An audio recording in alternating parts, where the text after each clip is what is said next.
Hello အားလုံးပဲမင်္ဂလာပါရှင်ဒီနေ့မှာတော့ cupcake လုံးနည်းလေးကိုလာမြောက်ပြတော့မှာဖြစ်ပါတယ်ဗီဒီလေးကိုအဆုံးထိလိုက်ပါကြည့်ရှုပါအောင်ရှင်ကိုကိုမုံ15 gram ကျုံမုံ80 gram တကြ20 gram စီလေး10 gram အားလုံးရသမအောင်မွေပေးရပါမယ်ပြီးရင်နွားနို့ကို90 ml ထည့်ပါမယ်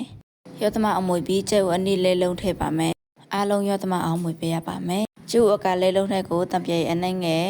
တကြ50 gram အားလုံးအရွက်သမအောင်အမြုပ်ထွက်တီအထိမွေပေးရပါမယ်ဒီလိုအနေထားလေးဆိုဆွမ်းနာပြင်ဆင်ထားတဲ့အနေထဲကိုနှစ်ခါလောက်ခွိုင်းမွေပေးရပါမယ်ဒီလိုနှံ့တော့ပြီဆိုနောက်တနေရာထဲပြောင်းပြီးမွေပေးရပါမယ်ရှင်